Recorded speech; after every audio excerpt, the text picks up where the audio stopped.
우리가 계속해서 고린도 전후서를 살펴보고 있습니다. 고린도 전서와 고린도 후서는 이 교회 안에 있는 문제, 또 지도자와 성도 간에 일어나는 문제를 어떻게 해결하는지에 대해서 우리들에게 성경적으로 보여주고 있는 말씀입니다. 거듭해서 말씀을 드리지만 이 고린도 교회에 일어난 문제는 오늘 이 시대에도 또 있는 문제예요. 서로의 마음이 맞지 않는 문제, 교회에서도 마찬가지고 가정에서도 마찬가지고 개인적으로도 마찬가지입니다. 서로 마음이 맞지 않아서 혹은 내가 마음의 상처를 받아서 교회를 떠나거나 혹은 가정이 깨어지거나 또 이웃과의 소통이 힘들어지는 그런 일들이 많아지고 있습니다. 개인주의가 더욱 이런 사람들의 마음에 편성이 되어서 더 고립되도록 하고 있는 것 같아요. 그런데 이런 갈등들, 이런 문제들을 어떻게 해결하느냐에 따라서 그 관계를 우리가 좋은 관계라고 부를 수가 있을 것입니다. 저 사람은 참 부부관계가 참 좋다라고 하는 이 말은 뭡니까? 좋은 부부라고 해서 안 싸우거나 다툼이 없거나 갈등이 없다는 이야기는 아니죠. 어떤 문제가 생겼을 때에 그 문제와 갈등을 어떻게 빨리 해결하느냐라고 하는 것에 따라서 참 그 부부는 관계가 좋다. 또 이 교회 안에서도 영적인 이런 관계들이 참 좋다. 우리 교회 너무 좋다라고 하는 이런 어떤 이야기를 할 때 무결점의 어떤 그런 상태를 이야기를 하는 게 아니잖아요. 흠이 없고 완벽하기 때문에 이 교회가 좋고 완벽하기 때문에 내 배우자가 좋고가 아니라 어떻게 그 문제를 해결하느냐. 여러분들 만약에 여러분들의 배우자가 완벽하다고 하면 불만이 있을까요? 없을까요? 더 많을 거예요.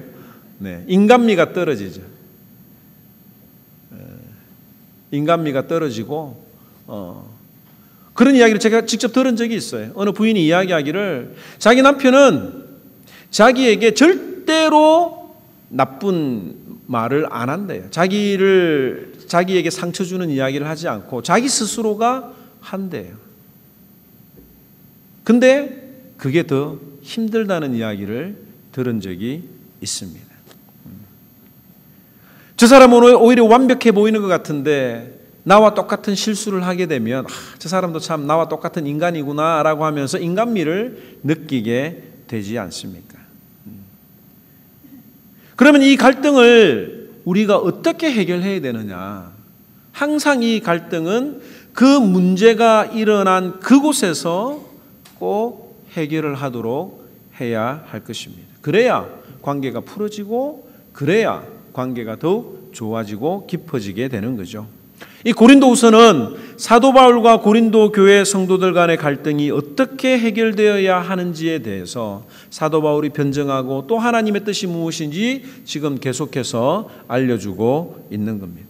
지난 시간에 우리가 살펴봤던 내용이 무엇이었습니까? 하나님의 은혜를 헛되이 받지 말라. 하나님의 은혜를 헛되이 받지 말라. 무슨 일이 생겼을 때에 그 문제의 근본인 하나님의 은혜를 다시 생각을 하고 그 하나님의 은혜로부터 시작하라라고 하는 거예요. 우리 인생이 꼬이고 우리에게 갈등이 생겨났을 때에 그 문제의 해결의 출발이 어디냐? 하나님의 은혜로부터 다시 돌아가 거기서부터 풀기 시작하면 문제가 해결된다고 하는 겁니다. 마치 컴퓨터가 소프트웨어에 문제가 생겨서 막 버벅거릴 때 다시 컴퓨터를 키면 다시 정상적으로 돌아오는 것과 같은 거죠. 그러면서 13절에 지난 시간에 이야기하기를 너희도 마음을 넓히라고 하는 메시지를 전했습니다. 마음을 좁게 하지 말고 마음을 넓히라고 하는 것이 지난주 설교의 그 결론이었어요. 그런데 어떻게 하면 우리가 이런 마음을 넓힐 수 있을까? 참 이 마음이 넓은 사람들은 어떤 일을 당해도 또 어떤 말을 들어도 참 재치 있게 잘 넘어가는 것 같아요. 어떻게 하면 우리가 그런 어떤 마음들을 넓힐 수 있을까? 이 마음의 넓이를 넓혀 나가는 문제에 대해서 오늘 이 말씀을 통해서 한번 생각을 해보기를 원하는데 첫째로 전제 조건이 하나가 있어요. 이 마음의 크기는 소유와 비례하지 않는다라고 하는 거예요. 아마 여기 있는 모든 분들이 다 내 마음이 넓어지고 참 부드럽고 편안한 다른 사람들에게 만족을 기쁨을 줄 수 있는 어떤 그런 사람이 다 되기를 원할 것입니다. 그런데 우리가 대체적으로 그렇게 하지 못하는 이유가 어디에 있습니까? 내 소유가 적을 때, 내가 가진 것이 적거나 경제적으로 여유가 없거나 시간적으로 여유가 없을 때 마음이 좁아지고, 오히려 경제적인 여유가 있거나 시간적인 여유가 있으면 마음이 넓어질 수 있다라고 생각을 하는 경우들이 있어요. 환경 때문에. 근데 과연 그럴까요? 일부는 맞을 수가 있어요. 아무래도 없다 보면 정말 힘들게 살아가는 분들 보면 참 이 여유를 가질래야 가질 수 없는 어떤 그런 분들도 있습니다. 그런데 이게 꼭 맞지는 않아요. 어떤 사람들은 자기가 가진 것이 없어도 그 자그마한 것들을 나누는 분들이 오히려 더 많다고 하는 거예요. 여러분들 유튜브에 나오는 어떤 그런 동영상을 보신 적 있습니까? 사람들이 테스트를 많이 해요. 노숙자에게 어느 한 사람이 노숙자에게 가서 $100짜리 지폐를 주었습니다. 그 노숙자가 $100짜리 지폐를 받고 너무너무 기뻐서 정말 나 주는 거냐고. 그래서 그 돈을 가지고 백화점에 가서 월마트에 가서 자기 먹을 것들을 한 봉다리 사가 여러 봉지를 사서 다른 노숙자에게도 전해주고 또 나누는 어떤 이런 장면들을 볼 수가 있어요. 또 어떤 분들은 이런 테스트를 해요. 자기가 먹을 것을 사가지고 봉지를 들고 나오는데 바로 그 순간 어느 엄마가 아이를 안고 이 아이가 며칠 동안 먹지 못해서 굶주려 있다라고 하는 그 분유를 사지 못해서 먹지 못하고 있다라고 하는 그 이야기를 자연스럽게 흘렸을 때에 오히려 그런 노숙자들이 다시 돌아가서 물건을 리턴을 하고 돈을 받아와서 그 사람에게 전해주는 그런 어떤 장면들을 보면서 우리가 참 감동을 많이 받지 않습니까? 많이 있다고 해서 여유가 있는 게 아니에요. 마음이 넓은 게 아닙니다. 교회에서도 마찬가지입니다. 부유한 사람들보다는 정말 은혜를 받은 사람들이 자기 먹을 것, 자기 입을 것 다 아껴서 다른 분들을 돕고 섬기는 분들이 교회 안에 많이 있다고 하는 거예요. 결코 마음의 크기의 문제는 내가 가진 소유의 많고 적음에 달려있는 것이 아닙니다. 또 하나 제가 여러분들에게 질문해 보고 싶은 게 있어요. 도대체 얼마나 많이 가지고 있으면 마음이 부유해질까요? 마음이 넓어질까요? 한 100억? 저는 한 1000억 정도 있으면 좀 괜찮을 것 같아요. 여러분들 만약에 여러분들에게 100억이나 1000억 정도를 가지고 있으면 정말 마음이 넓어져서 사람들에게 매일마다 나누고 베풀면서 살 수 있을 것이라고 여러분들 장담하십니까? 아닐 것 같아요. 1000억이 있어도 넓은 마음을 가지는 것이 아니라 마음이 넓은 사람들이 1000억을 가지고도 1000억이 주어져도 나눌 수가 있는 것입니다. 오히려 돈이 없을 때는 겸손하고 참 잘 나누다가 많아지게 되면 사람들과 융화하기보다는 오히려 갑질하는 그런 비율들이 훨씬 더 많아질지도 모르겠어요. 돈으로 다 사람들을 조종하고 자기 심기를 건드리는 사람들을 다시 볼 이유가 없는 거죠.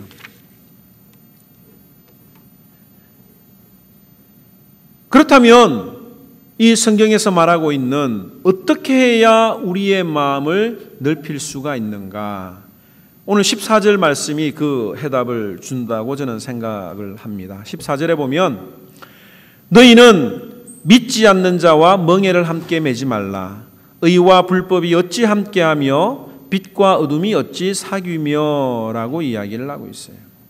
여러분들 믿지 않는 자와 멍에를 함께하지 말라 이 말씀 많이 들어봤죠? 언제 들어봤습니까? 예? 사업할 때? 예, 사업할 때 또 혹은 결혼할 때 이런 이야기를 들어보죠. 믿지 않는 사람과 결혼하지 마라. 또 믿지 않는 사람과는 사업하지 말라라고 하는 이야기를 할 때 이 이야기를, 이 메시지를 많이 인용을 합니다. 그런데 오늘 이 본문을 보면 13절과 14절이 연결되어 있단 말이에요. 다른 본문에 어떤 그런 내용이 아니라 연결되어 있는 말씀이에요. 자, 13절에 내가 자녀에게 말하듯 하노니 보답하는 것으로 너희도 마음을 넓히라. 그 다음에 바로 나오는 내용이 믿지 않는 자와 멍에를 함께 하지 말라. 뭐 갑자기 뜬금없이 이렇게 바뀔 이유가 없잖아요. 결론적으로 말하면 내 마음이 넓어지는 것은 소유의 많고 적음이 아니라 이 세상과 구별하여 하나님을 닮아갈 때에 마음이 넓어진다라고 하는 뜻으로 이 사도 바울이 이야기를 하고 있습니다. 구별, 성별, 세상의 생각을 따라가지 아니하고 하나님의 생각대로 살아가는 그것이 우리의 마음이 넓어지는 것이다. 이것을 얼마나 강조했는지 6번이나 반복해서 다른 비유로 이야기를 하고 있습니다. 14절에 보면 13절에도 보면 믿지 않는 자와 멍에를 함께 매지 말라. 그 다음에 의와 불법이 어찌 함께하며 또 빛과 어둠이 어찌 사귀며 또 그리스도와 벨리알이 어찌 좋아할 수 있느냐. 믿지 않는 자와 믿는 자와 믿지 않는 자가 어찌 상관하느냐. 하나님의 성전과 우상이 어떻게 일치할 수 있느냐라고 13절에서 18절에 연결해서 이야기를 하고 있는 거예요. 하나님의 생각과 사람의 생각은 공존할 수가 없습니다. 회색지대가 없어요. 성경은 우리에게 하나님이냐 세상이냐를 물어보고 있습니다. 그러면서 16절 하반절에 뭐라고 이야기를 하고 있느냐면 이와 같이 하나님께서 이르시되 내가 그들 가운데 거하며 두루 행하며 나는 그들의 하나님이 되고 그들은 나의 백성이 되리라. 어떻게 해야 신자들의 마음이 넓어질 수 있는가? 소유에 많고 적음이 아니라 내가 더욱 하나님의 자녀답게 생각하고 하나님의 자녀답게 말을 하고 하나님의 자녀답게 행동하는 이것이 바로 마음을 넓히는 것이다 라고 이야기를 하는 것입니다. 여기 믿지 않는 자와 멍에를 함께 매지 말라라고 하는 이 말씀은 신명기 22장에 보면 이 말씀이 나와요. 신명기 22장 10절에 보면 너는 소와 나귀를 결의하여 갈지 말며, 이 멍에라고 하는 거 있죠? 소가 한 마리를 끄는 게 아니라 이 두 마리가 함께 한 세트로 걸어가는 거예요. 그게 멍에라고 그러는데, 여러분들 그 소하고 나귀하고 같은 멍에에다가 걸어놓고 밭을 갈게 하면 어떤 일이 일어날까요? 여러분들 큰 아이들하고 작은 아이들하고 이렇게 뭘 잡아당기는데 큰 아이들이 힘 조절을 안 하고 자기 힘으로 이렇게 둘이 이 뭘 끌면 어떻게 됩니까? 똑바로 갑니까? 아니면 힘센 사람 쪽으로 이렇게 끌려 나갑니까? 이 차이가 나잖아요. 소와 나귀가 멍에를 같이 해서 가다 보면 똑바로 갈 수가 없어요. 왜? 소와 나귀의 목적이 다르고 소와 나귀의 성질이 다르기 때문에 다루기 힘들 뿐만 아니라 똑바로 가지 못해서 농사를 제대로 지을 수가 없는 것입니다. 이게 뭘 이야기를 하느냐면 하나님의 자녀들은 세상의 목적이나 세상의 방법을 따라서 살아서는 안 된다라고 하는 거예요. 같은 목적을 가진 같은 방법을 사랑하는 사람들과 함께 하라고 하는 이야기입니다. 세상 사람들과 믿지 않는 사람들과 결혼을 하지 말라는 것이나 세상 사람들과 사업을 하지 말거나 세상 사람들과 어울리지 말라라고 하는 이야기가 아니에요. 물론 더 깊게 들어가면 맞는 이야기이기도 하죠. 왜? 마음이 맞지 않는 사람들하고 여러분들 결혼을 한번 해보세요. 마음이 맞지 않는 사람하고 사업을 해보면 그게 아마 지옥 아닙니까? 그래서 인생의 중요한 문제인 결혼을 준비할 때도 성격은 다 맞춰보는데 재산이나 그 집안에 했던 그런 배경이나 우리 집안에 했던 그런 그 레벨도 맞추고 취미도 맞추고 여러 가지 것들을 다 맞추어 보는데 왜 가장 중요한 영적인 부분인 이 신앙은 안 맞춰 보는가라고 하는 거예요. 그런 면에서 보면 이 믿지 않는 자와 결혼을 하지 말라라고 하는 뜻으로 해석을 해도 무방합니다. 두 사람이 사업을 하는데 내가 사업을 하는 목적은 이익을 남기기보다는 그 이윤을 남겨서 하나님 나라를 위해서 내가 쓰이기 위해서 이 사업을 하는 것이고 하나님이 주시는 정당한 방법으로 내가 이 사업을 이끌어야 되는데 자꾸 파트너가 하나님을 믿지 않고 부정적인 방법을 취하거나 그 돈을 가지고 사리사욕을 취하거나 혹은 부정부패를 한다고 하면 여러분들 그 사업 마음이 맞아서 할 수가 있겠습니까? 바로 그런 뜻이에요. 세상의 방법은 무엇입니까? 내가 중심이 되는 방법이에요. 내가 살기 위해서 남을 죽이는 것이 세상의 방법입니다. 그래서 다 남 탓하는 거예요. 그런데 하나님의 방법은 무엇입니까? 남을 살리기 위해서 내가 죽는 거예요. 세상의 방법은 갈등이 있을 때마다 네가 내 마음을 아프게 해? 내가 너 안 보면 되지. 내가 집 나가면 되지. 내가 교회 안 나가면 되지. 내가 사람들 안 만나면 되지라고 생각을 하면서 자기 자신을 꽁꽁 감싸요. 그런데 하나님의 방법은 무엇입니까? 교회 안에 갈등이 있을 때, 개인 간의 갈등이 있을 때 하나님은 상대방을 먼저 배려하라고 이야기를 합니다. 그리고 인내하라고 하는 것이 우리 고린도전서의 결론 아니었습니까? 너무 힘들어요. 너무 힘들어요. 저 사람이 나를 힘들게 했기 때문에 참 미운데도 불구하고 하나님께서는 말씀하시기를 내가 용서를 받았으니 너희도 그를 용서하고 용납하라고 말하는 것이 하나님의 방법입니다. 아마 여기 있는 분들 중에 이런 생각 안 해본 분들은 없을 거예요. 내가 도대체 여기 왜 앉아 있지?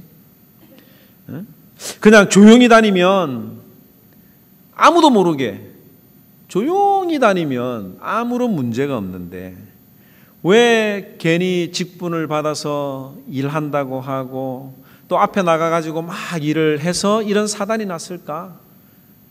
안 하면 그냥 뒤에서 박수치고 잘한다 잘한다 해주면 얼마든지 그 사람들과의 관계가 좋을 수 있는데 앞에서 일을 하다 보면 아무래도 자신의 허물이나 자신의 실수가 더 드러날 수 있는 거예요.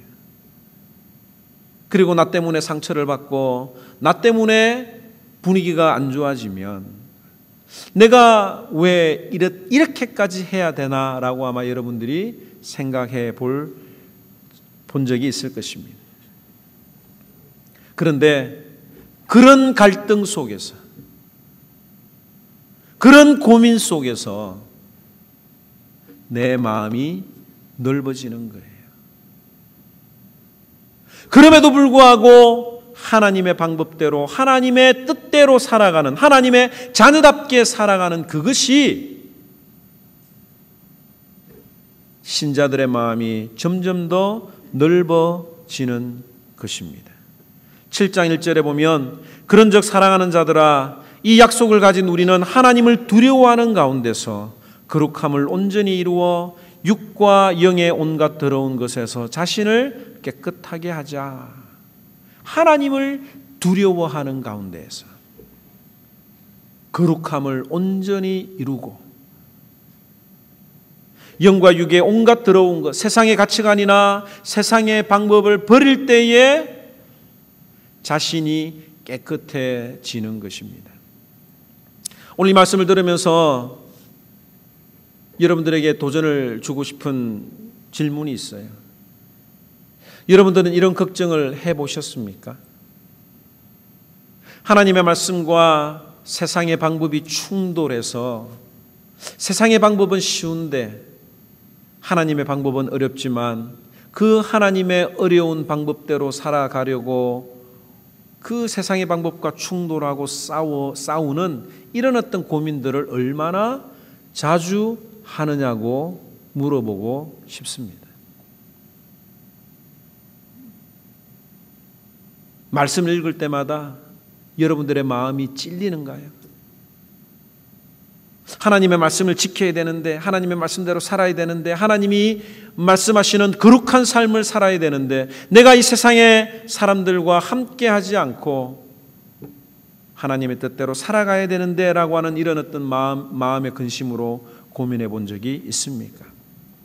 7장 8절에서 11절에 보면 그러므로 내가 편지로 너희를 근심하게 한 것을 후회하였으나 지금은 후회하지 아니함은이라고 이야기를 합니다. 8절에 보면 내가 편지로 너희를 근심하게 한 것을 후회한다라고 이야기를 하고 있어요.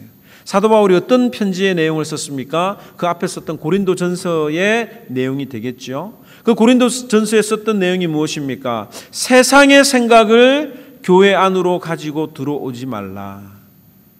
거룩하고 구별하고 사랑으로 행하라고 하는 그런 내용이었습니다. 그런데 사도 바울이 그 메시지를 편지를 막 쓰고 보니까 두려운 거예요.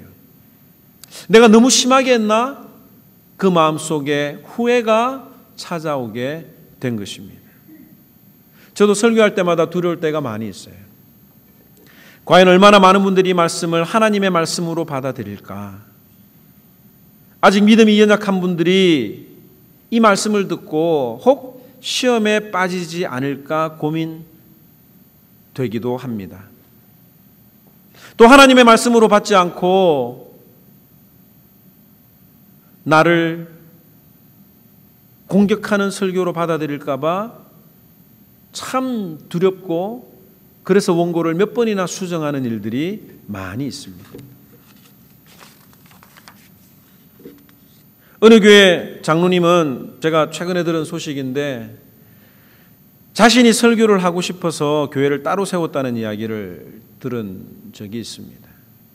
혹시 우리 교회 장로님들 중에 설교하고 싶으신 분들이 있으면 언제든지 말씀해 주시기 바랍니다. 제가 100번이고 세워드릴 수 있어요. 맨정신으로는 설교를 못합니다. 이 말을 하면 이 사람이 다칠 것 같고 저 말을 하면 저 사람이 걸리고 그래서 기도를 많이 해야 되고 또 여러분들이 저를 위해서 기도를 많이 해줘야 합니다. 이 하나님의 말씀 앞에서 담대할 수 있도록 하나님이 원하시는 메시지를 전했을 때 그 결과는 하나님의 손에 달려있다라고 하는 것을 믿고 메시지를 전해야 되는 거예요. 사도 바울도 처음에는 자신의 메시지로 인해서 근심하게 될 고린도 교인을 생각을 하면서 후회를 했습니다. 그런데 지금은 후회를 하지 않는다고 이야기를 하고 있어요. 왜? 그렇게 전달된 그 근심이 사람을 죽이는 근심이 아니라 구원에 이르는 회개가 맺혔다라고 하는 소식을 들었기 때문입니다. 여러분들 이 세상 살아가면서 근심 없이 살아가는 분들 계세요? 걱정 안 하면서 살아가는 분들 계십니까? 없으면 없는 대로 걱정을 하고 많으면 많은 대로 걱정을 하는 게 인생사입니다. 그렇다면 어차피 우리가 이 세상을 살아가면서 근심하면서 살아가야 된다고 하면 이왕이면 하나님을 위해서, 하나님 나라를 위해서 근심하는 것이 더욱 유익한 일이라고 하는 거죠. 10절에 보면 하나님의 뜻대로 하는 근심은 후회할 것이 없는 구원에 이르게 하는 회개를 이루는 것이요 세상 근심은 사망을 이루는 것이니라. 보라, 하나님의 뜻대로 하게 된 이 근심이 너희로 얼마나 간절하게 하며 얼마나 변정하게 하며 얼마나 분하게 하며 얼마나 두렵게 하며 얼마나 사모하게 하며 얼마나 열심 있게 하며 얼마나 벌하게 하였는가. 너희가 그 일에 대하여 일체 너희 자신의 깨끗함을 나타내었느니라고 이야기를 합니다. 여러분들이 말씀을 들을 때 성령이 여러분들의 마음속에 찔림을 줄 때에 얼마나 나 자신을 변호하면서 갈등을 합니까? 하나님, 왜 내가 이런 수모를 당해야 됩니까? 이 정도 하면 잘하는 거 아닙니까? 왜 내가 이런 질병에 걸려야 되고, 왜 내가 이런 사업에 어려움을 당해야 되고, 왜 내가 이 가정에 어려움을 느껴야 되고, 내가 이 교회에서 주의 일을 하는데 왜 이런 수모와 어려움을 당해야 됩니까? 라고 하나님 앞에 항변할 때가 있지요. 또 얼굴이 화끈거려서 분한 마음이 일어나는 경우들도 있지요. 그런데 또 주님 앞에 기도하다 보면 하나님의 말씀을 받을 때 얼마나 간절한 마음도 일어나고 얼마나 말씀을 사모하고 열심을 내어야 되겠다고 여러분들이 다짐을 하십니까? 말씀을 들을 때 이런 여러 가지 감정이 일어나는 것이 정상이에요. 울그락불그락 화가 나기도 했다가 자신을 항변하기도 했다가 또 자신의 죄가 드러나서 주님 앞에 눈물을 흘리고 다시는 내가 이 말씀대로 붙들고 살아가겠습니다라고 간절한 마음이 일어나고 사모하는 마음이 일어나고 열심히 일어나는 것이 바로 하나님의 말씀을 듣는 자들의 정상적인 반응이라고 하는 거예요. 이 고민한다라고 하는 것이 바로 살아있다고 하는 증거입니다. 그리고 그런 고민들은, 그런 갈등들은 하면 할수록 사망에 이르는 것이 아니라 구원에 이르게 하는 회개의 열매를 맺는 것이라고 이야기를 하는 거예요. 우리가 생각할 때 하나님의 방법으로 살아가는 것이 어리석어 보일지도 모르겠습니다. 그런데 이 사도 바울도 하나님의 말씀대로 살아가고 하나님의 말씀대로 지키며 살아가는 것이 때로는 두렵고 힘들었다고 솔직하게 이야기를 하고 있어요. 5절에 한번 볼까요? 5절에 보면 우리가 마게도냐에 이르렀을 때에도 우리 육체가 편하지 못하였고 사방으로 환난을 당하여 밖으로는 다툼이요 안으로는 두려움이었노라. 고린도 교회와의 갈등으로 인해서 사도 바울의 육체가 편하지 못했던 것 같아요. 사방으로 환난을 당하였고 다툼이 있었고 얼마나 두려웠는지에 대해서 이 5절에 설명을 하고 있습니다. 천하의 사도 바울이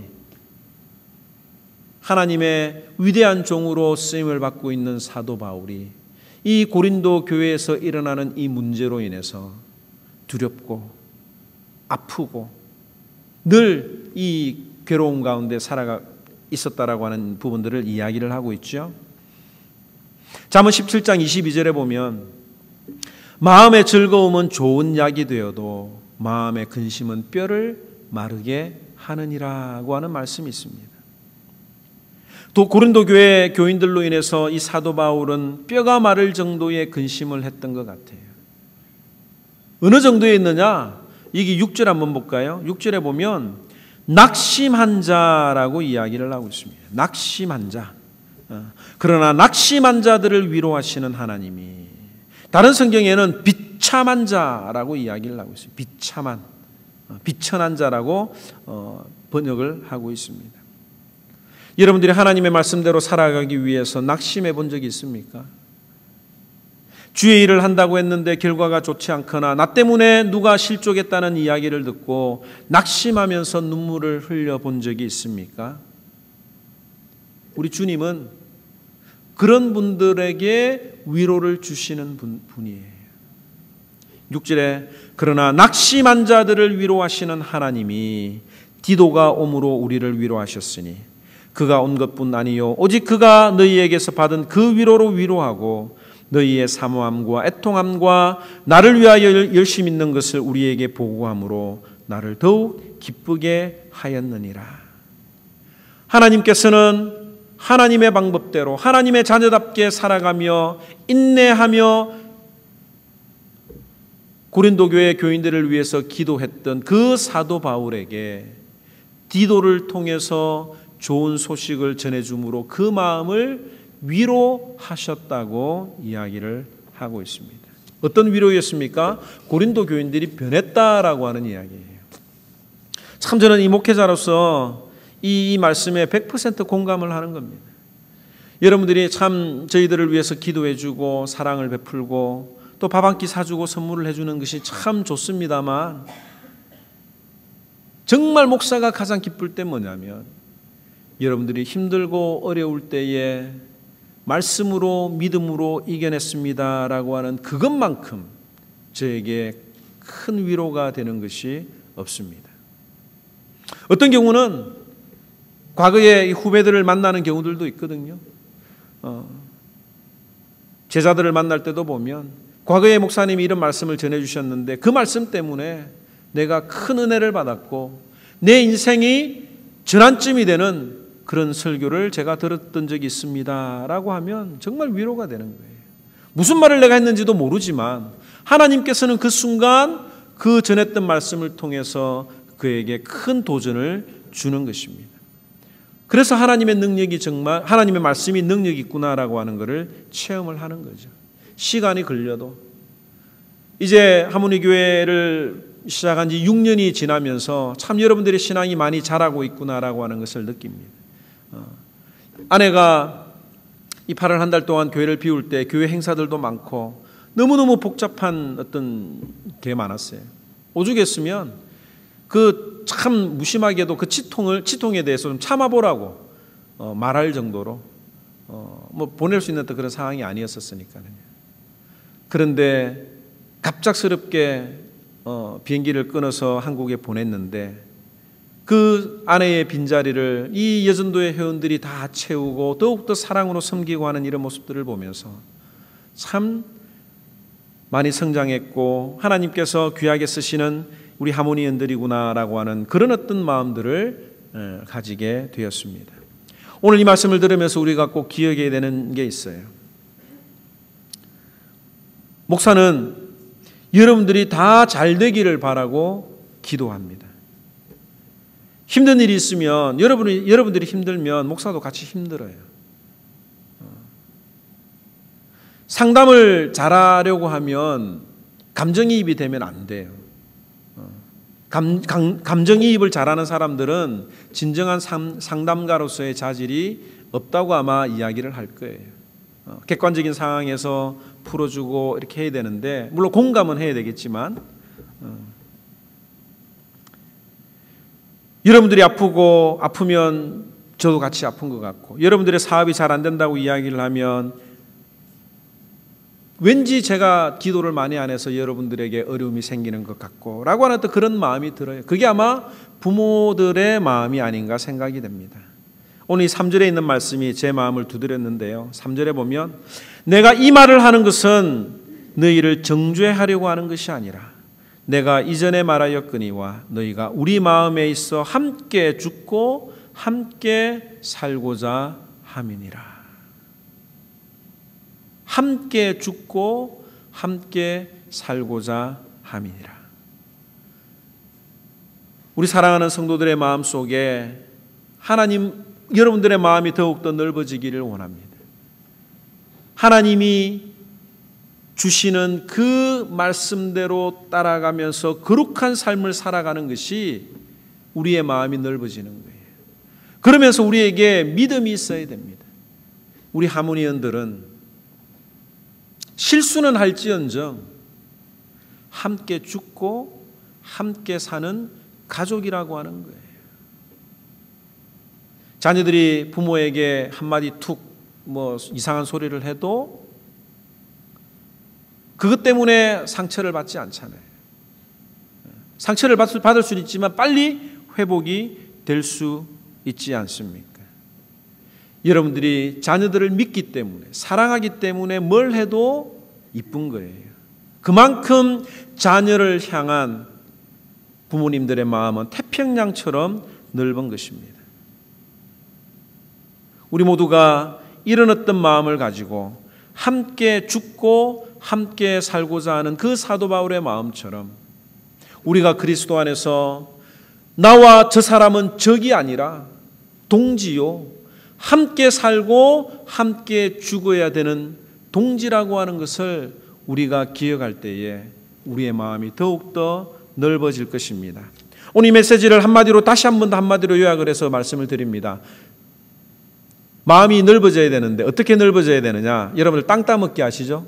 옛날에 이 돌멩이 가지고 튀겨서 이렇게 요만큼 땅 따먹는 그 게임을 해보신 적이 있을 거예요. 내 마음속에는 하나님의 나라가 있습니다.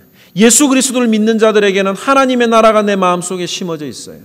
그런데 이 세상에 살아가면서 내 마음속에 100% 하나님의 나라가 이루어지는 것이 아니라 그 말씀이 떨어져서 그 말씀대로 순종하면 요만큼 하나님의 나라가 세워지는 거예요. 그런데 여전히 다른 부분들은 하나님의 말씀이 지배를 하지 못하는, 여전히 세상이 지배를 하고 여전히 사탄이 지배하는 마음이 내 마음 속에 있는 거예요. 그런데 이 마음이 어떻게 해야 넓어집니까? 또 하나님의 말씀을 들을 때에 또 요만큼 넓어지는 거예요. 요만큼 넓어지는 거예요. 그러면서 하나님의 말씀대로 자꾸 순종할 때에 조금씩 하나님의 나라가 커져서 마침내 우리의 모든 삶과 모든 은행과 생각들이 하나님의 뜻대로 세상의 생각이 내 마음에 들어오지 아니하면 그제서야 우리의 마음이 넓어지는 거예요. 그래서 세상의 마음을 우리 마음속에 가지고 들어오지 말라라고 하는 것이 오늘 이 말씀의 결론입니다. 매일마다 여러분들 부동산 하는 것처럼 땅 따먹게 하는 거예요. 이만큼 말씀을 듣고 지키다가 또 오늘 이 말씀을 듣고 조금 더 늘어나가야지, 말씀 앞에 순종하지 못하고 자꾸 지면 하나님의 나라가 줄어드는 거예요. 이 영적인 근심, 영적인 갈등, 영적인 고민들이 우리 하모니 교회를 다니는 우리 모든 성도들에게 일어나서 깨어있고 살아있고 그런 근심과 걱정들이 오히려 우리를 살리고 우리를 정결하게 하고 우리를 거룩하게 하는 그런 놀라운 축복들을 체험하는 저와 여러분들이 되기를 주님의 이름으로 축원합니다. 기도하겠습니다. 하나님 아버지,